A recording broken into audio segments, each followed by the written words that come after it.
Bienvenidos y bienvenidas. Hoy tenemos sobre la mesa un texto breve, pero increíblemente denso, llamado Se pegó el texto. Nos propone una mirada muy crítica a la relación que tenemos con el capitalismo, con nuestros deseos y, bueno, sobre todo, con las cosas que compramos. Sí, es un análisis que va directo a la yugular del consumismo moderno. No se queda en lo superficial, en la economía, sino que intenta meterse en la psicología del sistema. Totalmente. Y esa es la misión que nos hemos planteado. Vamos a examinar a fondo las ideas de esta fuente y quizás hasta ponerlas un poco a prueba. La promesa del mercado es que puede satisfacer nuestros deseos, ¿no? Claro, esa es la zanahoria. Pues vamos a ver qué dice este texto sobre cómo funciona exactamente esa promesa y, más importante, cuáles son las consecuencias psicológicas y sociales de creérnosla. El recorrido que propone la fuente es fascinante, la verdad.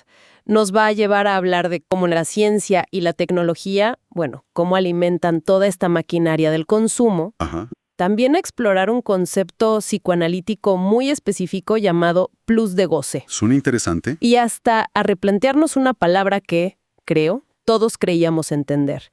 Proletario. Bueno, empecemos por el principio que ya de por sí es una afirmación bastante grande. El texto dice que el capitalismo es el discurso que gobierna el planeta. A ver, yo siempre he pensado en el capitalismo como un sistema económico. ¿A qué se refiere exactamente con discurso? ¿Suena mucho más abarcador? Esa es precisamente la idea. No se limita a la economía. Cuando la fuente usa la palabra discurso, se refiere a la estructura invisible que organiza nuestras relaciones, nuestros valores. Lo que damos por sentado. Exacto. Incluso lo que consideramos posible o deseable. Y el texto identifica una alianza clave que sostiene todo esto, la que existe entre la ciencia, la tecnología y el mercado. ¿Y cómo funciona esa alianza? Es un ciclo. La ciencia y la tecnología son un motor inagotable de producción de objetos nuevos. Piensa en el ritmo al que salen nuevos teléfonos, nuevos electrodomésticos, nuevos todo. Es una locura. Pero esos objetos, en sí mismos, no significan nada. Son solo cosas. Claro. Y aquí es donde entra el tercer socio. El mercado. Supongo que para conectar ese objeto con mi deseo. Precisamente. Pero no solo para conectarlo, sino para crear la conexión. El argumento del texto es que el mercado no siempre encuentra un deseo que ya existía, sino que nos enseña qué debemos desear. Ah, ok. A través de la propaganda, de la publicidad, toma un simple objeto y lo envuelve en una promesa. La promesa de que ese objeto va a solucionar algo que te falta. Ahí es donde el texto dice, el mercado le promete al sujeto el objeto del deseo. Pero esto me lleva a una idea que presenta la fuente que, me genera un poco de conflicto. A ver. La del consumidor como un falso amo. A ver, espera un momento. De verdad es una ilusión. Yo siento que tomo mis propias decisiones. Cuando elijo un teléfono, comparo características, leo reseñas, a veces durante semanas. ¿Cómo puede el texto afirmar que simplemente estoy obedeciendo a la propaganda? Suena un poco extremo, ¿no? Entiendo perfectamente el escepticismo. Es la reacción más natural. El texto nos sugiere que no haya un proceso de elección racional. Obvio que lo hay. Claro. Eliges entre la marca A y la marca B, el color rojo o el azul. La cuestión que plantea la fuente es otra. Es quién puso esas opciones sobre la mesa y, más importante, quién te convenció de que necesitabas un nuevo teléfono en primer lugar. Ya veo. El falso amo cree que su poder reside en la elección final, pero la verdadera influencia, según este análisis, estuvo en definir el campo de juego. O sea, elegir la celda, pero no elegir si estar o no en la prisión. Es una metáfora un poco dura, pero sí apunta en esa dirección. Pensemos en algo más cotidiano. ¿Te acuerdas de cuando de repente todo el mundo necesitaba una freidora de aire? Sí, totalmente. Aparecieron de la nada. Hace 5 o 6 años la mayoría no sabíamos ni qué era, y de un día para otro parecía que tu cocina estaba fundamentalmente incompleta sin una. Es verdad. No hubo una necesidad global espontánea de freír con aire. Hubo una campaña, una conversación en redes sociales, una propaganda que creó la sensación de necesidad. A eso se refiere el texto con ser empujado a comprar gadgets. La elección de la marca de la freidora es tuya, pero el deseo de tenerla, fue implantado. Visto así tiene más sentido. No es una manipulación tipo lavado de cerebro. No, es más sutil. Es como marcar la cancha de juego. Y una vez que caes y compras el objeto, se produce esa sensación que el texto describe con un término muy particular. El plus de goce. Sí, aquí es donde se pone muy interesante. Y la verdad es que creo que todos hemos sentido eso. No es solo la satisfacción de tener algo útil, es un extra. Ajá. Es la emoción de abrir la caja, quitar los plásticos, el olor a nuevo. Es ese pequeño subidón, ese más de placer que va más allá de la función del objeto. Has dado en el clavo. Ese plus es el verdadero producto que vende el sistema. No te venden un teléfono, te venden el goce de estrenar el último modelo. Y lo crucial de ese plus de goce, su característica fundamental, según el análisis, es que es increíblemente efímero. Es una chispa. Totalmente. Es como la emoción de abrir un regalo en Navidad. El momento de rasgar el papel, la sorpresa, es increíble.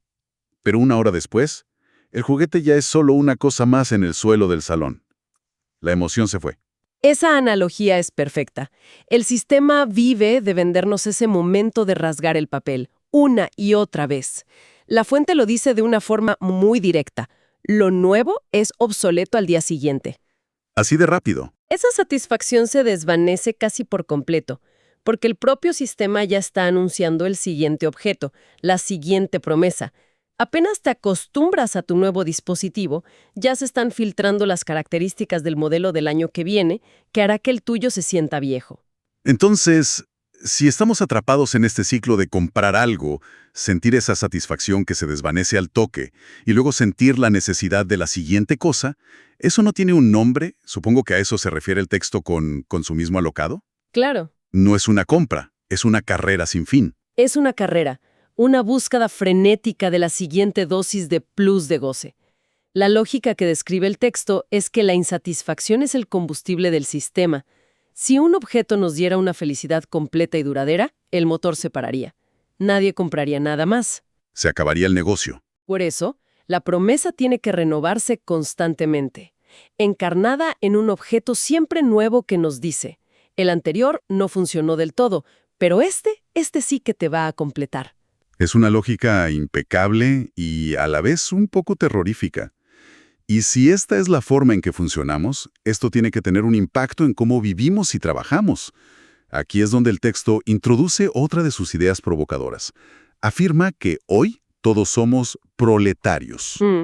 Y esto sí que me frena en seco. La palabra proletario me lleva al siglo XIX, a las fábricas de Marx, al obrero industrial. Yo me dedico a la comunicación. ¿Cómo puede el texto meternos a todos en el mismo saco? Es una redefinición muy astuta. Obviamente el texto sabe que la mayoría no trabajamos en fábricas. Lo que hace es cambiar el criterio de definición. El proletario moderno no se define por el tipo de trabajo que hace. Da igual si eres programador o repartidor. Exacto. Se define por la función que cumple en el sistema que acabamos de describir. Según la fuente, el proletario es todo aquel sujeto que trabaja para poder consumir. Ah, o sea que el propósito último de mi trabajo, sea cual sea, se ha reducido a simplemente ganar el dinero necesario para poder participar en esta carrera. Mi rol principal en la sociedad es ser un consumidor y mi trabajo es el medio para poder desempeñar ese rol. Esa es la tesis central. El trabajo se convierte en el peaje que hay que pagar para seguir persiguiendo la promesa del mercado. Pero la fuente añade lo que llama un agravante. ¿Otro más? Sí. Una consecuencia social muy grave. Afirma que este nuevo sujeto, este proletario moderno consumidor de gadgets, ya no crea lazo social con los demás. A ver, ¿cómo ocurre eso? Quiero decir, ¿de qué manera el hecho de comprarme un portátil nuevo o unas zapatillas de moda me aísla de mis amigos o mi familia? La conexión no parece tan directa. Para explicarlo, el texto utiliza un ejemplo extremo. Un caso paradigmático que lleva esta lógica a su máxima expresión. La figura del toxicómano, del adicto. Un ejemplo fuerte. Sí, pero lo presenta como un síntoma puro de la lógica capitalista. Piénsalo. El adicto es alguien que ha encontrado un objeto, la droga, que le proporciona un plus de goce directo, sin intermediarios y arrollador. Es un atajo perfecto. Un atajo que lo consume todo, claro. Exacto. La fuente dice que el adicto está completo con su objeto de consumo. Es una frase clave. Está pegado a su objeto de goce. En su relación con ese objeto se siente momentáneamente pleno. La consecuencia devastadora es que el otro, el ser humano, se vuelve innecesario. ¿Para qué va a necesitar el afecto o la compañía de otra persona si ya tiene el objeto que lo satisface por completo? No le demanda nada a nadie. Entiendo. El lazo social, la conexión con otros, se basa en que nos faltan cosas.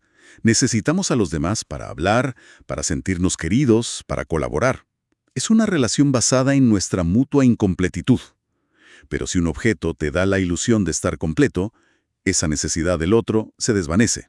Y aunque el caso del adicto es el más extremo, el texto lo usa para ilustrar una tendencia más general.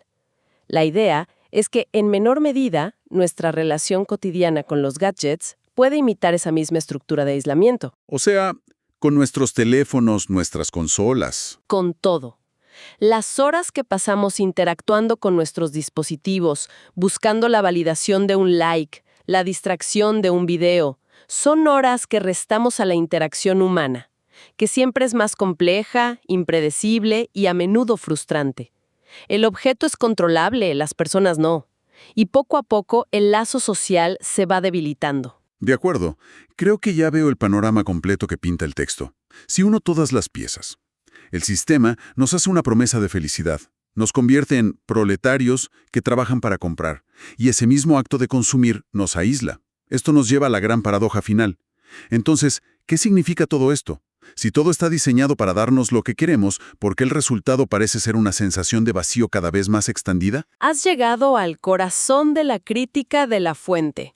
La conclusión del texto es que todo el sistema se sostiene sobre una premisa fundamentalmente falsa. La ciencia y el mercado nos hacen creer que lo que le falta al sujeto está en el mercado, que esa sensación de que algo falta, esa inquietud existencial, se puede resolver con una transacción, Con la tarjeta de crédito. con el objeto adecuado, pero la realidad es otra. Y voy a citar la fuente directamente, porque la frase es demoledora. Ningún objeto de consumo puede venir a completar al sujeto, y añade algo todavía más profundo. Los objetos no le dan ser al sujeto. Ser. Es una palabra enorme. Se refiere a la identidad, al propósito, al sentido de la vida. Los objetos pueden darnos una función, un estatus temporal, un placer fugaz. El plus de goce. Exacto, pero no pueden responder a las preguntas de ¿quiénes somos o para qué estamos aquí? El texto sugiere que intentar llenar un vacío existencial con objetos es como intentar calmar la sed bebiendo agua de mar. Uf, qué buena imagen. A corto plazo parece que alivia, pero a la larga solo intensifica la sed. Y eso conduce a la paradoja final, que la fuente describe de una forma que realmente da escalofríos. Dice que este proletario moderno, o sea, casi todos nosotros, mientras más consume, más vacío se siente, menos sentido le ve a la existencia y se experimenta cada vez más solo. ¿Es una conclusión brutal?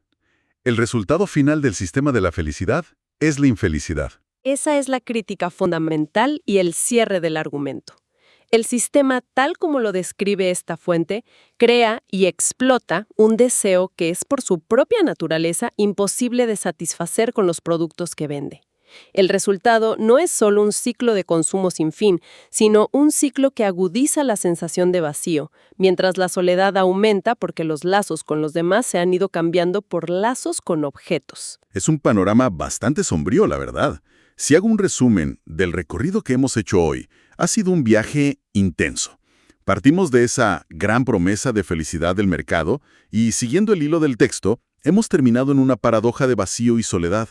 Ajá. Hemos cuestionado la idea de ser amos de nuestras decisiones, definido esa satisfacción fugaz que es el plus de goce, y visto cómo la figura del proletario se actualiza y cómo todo esto podría estar debilitando nuestros vínculos. Ha sido una inmersión en la lógica del consumo, mostrando sus engranajes y sus posibles consecuencias.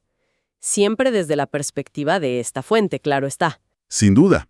Y me deja con una sensación de inquietud, con muchas preguntas dando vueltas. De hecho, creo que esa es la intención. El texto, al final, nos deja con una pregunta abierta muy potente. Afirma de manera categórica que los objetos no pueden darnos ser. Esto nos deja con una cuestión fundamental para reflexionar. Si la respuesta a esa falta, a ese vacío, no se encuentra en el consumo, ¿en qué tipo de vínculos, de experiencias o de búsquedas sí podría encontrarse ese sentido que los objetos, por más brillantes y nuevos que sean, no logran proveer?